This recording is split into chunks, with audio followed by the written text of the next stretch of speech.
न जाने कितने दौलत दौलत दौलत दौलत हाय रुपया हाय पैसा हाय प्रॉपर्टी हाय जायदाद करते करते आज खुद ही हाय हाय हो गए और लोगों ने उन्हें बाय बाय कर दिया है। लेकिन फिर भी दुनिया तलबी नहीं जाती, हवस नहीं जा रही, हवस का खात्मा नहीं हो रहा है। कुरान समझे तब ना, अल्लाह का फरमान पढ़ेंगे तब ना। जिस जानवर की तकदीर में अल्लाह ने चारा लिख दिया वो हड्डी को तलाश भी नहीं करता है। जिस जानवर के मुकद्दर में अल्लाह ने हड्डी लिखी है वो कभी चारे पे हमला भी नहीं करेगा। जिसके मुकद्दर में जो है वो उसी पे साबिर और शाकिर है।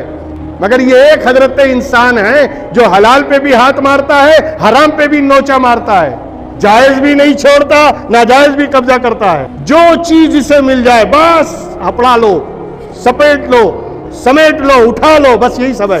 इंसान को भी अल्लाह ने पैदा तो किया, लेकिन इंसान की फितरत अलग अलग बनाई। हर इंसान के अंदर एक अलग नेचर है, एक अलग फितरत है, और उस फितरत के हाथों वो मजबूर हो जाता है कभी कभी। किसी की फितरत में शैतानियत है, किसी की फितरत में खबासत है, किसी की फितरत में शरारत है, किसी की फितरत में नेक तीनती है, किसी की फितरत में तवाज़ो है, इनकिसारी है, खाकसारी है। हर एक का मिजाज अलग अलग है। बहराइच शरीफ में एक बुज़ुर्ग थे, वो हमेशा अपने चेहरे पे नकाब रखते थे। असल में मामला क्या है पहले वो समझ लें। अल्लाह ने इंसान को जब आखिर में बनाया, सबसे आखिर, लास्ट क्रिएचर, आखिरी मखलूक इंसान है, तो अल्लाह ने इंसान को पूरी कायनात को समेट कर इसके अंदर जमा किया।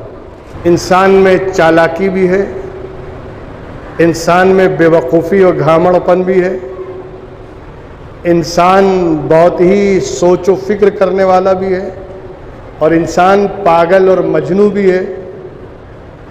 हर चीज़ इसके अंदर मौजूद है। इस इंसान के अंदर कायनात, खल्लाके कायनात ने अपनी कारीगरी और जलवागरी दिखाई है। इस इंसान में पहाड़ भी है, इस इंसान में दरिया भी है, इस इंसान में अल्लाह ने फूल पत्तियों की तरह भी कोई चीज़ें रखी, यानी सारी नबातात, जमादात, हैवानात, हैवानियत भी इस इंसान के अंदर है। ये जब सुधरने पर आता है तो फरिश्ते इसकी बारगाह में हाजिर होते हैं और दुआएं कराते हैं, और जब बिगड़ने पर आता है तो शैतान भी इससे पनाह मांगता है कि ये स्कीम तो मेरे दिमाग में नहीं थी जो ये लेकर आया। शैतान भी मजबूर हो जाता है कि इतना बड़ा खबीस है ये कि ये मुझसे बड़ा खबीस निकल गया, ऐसी स्कीमें तो मेरे पास भी नहीं है जो ये लेकर आता है। वजह यह है कि अल्लाह ने जब सारी चीज़ें इसके अंदर जमा की ना, तो किसी में कोई चीज़ ज़्यादा हो गई, किसी में कम हो गई, किसी में बढ़ गई, किसी में घट गई, कम ज़्यादा सब में रख दिया। अब जिसके अंदर लोमड़ी का हिस्सा ज़्यादा आ गया वो बहुत ज़्यादा चतुर हो गया, चालाक हो गया। जिसके अंदर भेड़िए का हिस्सा ज़्यादा आया वो निहायत दरिंदा और खूंखार और कातिल बन गया। किसी के अंदर शेर का हिस्सा ज़्यादा आया तो वो बहादुर बन गया। किसी में गीदड़ का हिस्सा ज़्यादा हो गया, बुज़दिल और डरपोक हो गया। किसी के अंदर सांप का हिस्सा ज़्यादा हो गया, वो सबको डसने ही लगा। किसी के अंदर बिच्छू का हिस्सा ज़्यादा हो गया, जिसे देखो उसे ही डंक मार रहा है। ये फितरत है, और उससे समझ में आता है कि कौन सा हिस्सा इसके अंदर ज़्यादा है। आदमी की एक्टिविटी, उसकी विचारधारा और उसके अमल से, काम से पता चलता है कि इसके अंदर कौन सा हिस्सा ज़्यादा है। और एक फितरत इंसान की और बता दे, कभी भी कोई अच्छा काम करिए, दो चार बुरे पैदा ही हो जाते हैं जो उस काम में ऐब निकालें या उस काम को ऐबदार करें। ऐसे लोग पैदा हो हैं और वो निकल आते हैं। मैं एक शेर बताऊं आपको, मुझे बहुत पसंद है वो शेर, और अक्सर वो शेर पढ़ता हूं तो बड़ी तसल्ली मिलती है कि ज़मीं पे जब कहीं खुशबू का पौधा सर उठाता है, ज़मीं पे जब कहीं खुशबू का पौधा सर उठाता है, उसी के पास आकर सांप भी अपना घर बनाता है। जहां भी खुशबू का पौधा आपने लगाया कि आजू बाजू सांप मंडलाने लगते हैं। ये फितरत है, आप नेचर को नहीं बदल सकते। जहां भी खुशबू का पौधा होगा करीब करीब कहीं ना कहीं सांप बैठा होगा। ये इंसान का नेचर है। शायर ने बहुत अच्छी तस्वीर खींची है। कभी भी आप कोई अच्छा काम करिए, चार बुरा कहने वाले पैदा ही हो जाते हैं। फितरत है, जाएगी किधर? इंसान है। तो वो बुजुर्ग थे, मैं वो बता रहा था कि वो बुजुर्ग थे, हमेशा नकाब डाले रहते थे। तो किसी ने उनसे पूछा, हजरत आप हमेशा चेहरे पे नकाब क्यों रखते हैं? कहा मैं लोगों का चेहरा देखना नहीं चाहता। क्या क्यों नहीं देखना चाहते? कहा वो मैं बताना नहीं चाहता। बहुत ज़्यादा इसरार हुआ तो एक दिन हजरत ने कहा देखना है? बोले हाँ ठीक है, आज बता देता हूँ। अब उन्होंने जब अपनी टोपी अपनी खुला उतारा और उसके सर पे रखा, कहा पब्लिक को देखो।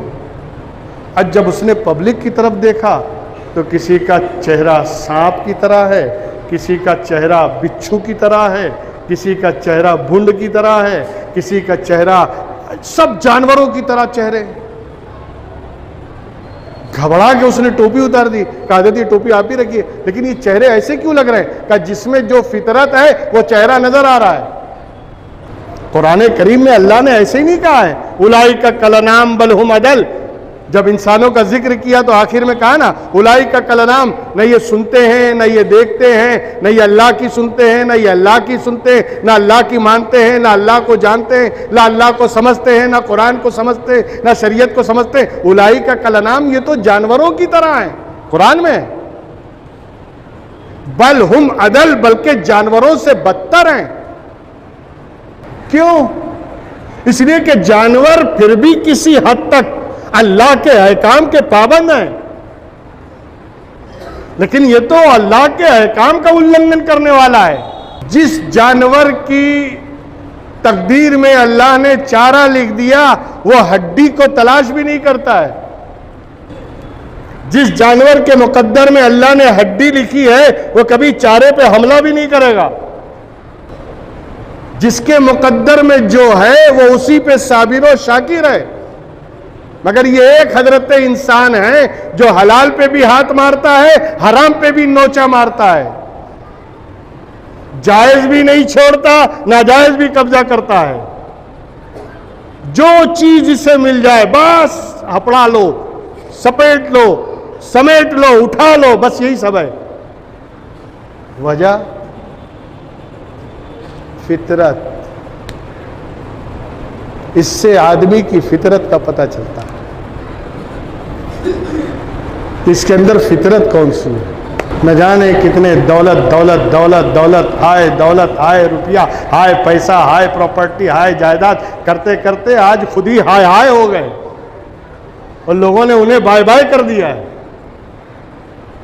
लेकिन फिर भी दुनिया तलबी नहीं जाती, हवस नहीं जा रही,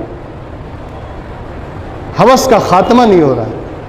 कुरान समझे तब ना, अल्लाह का फरमान पढ़ेंगे तब ना, तब समझ में आएगा ना हवस क्या है और इसका नतीजा क्या है।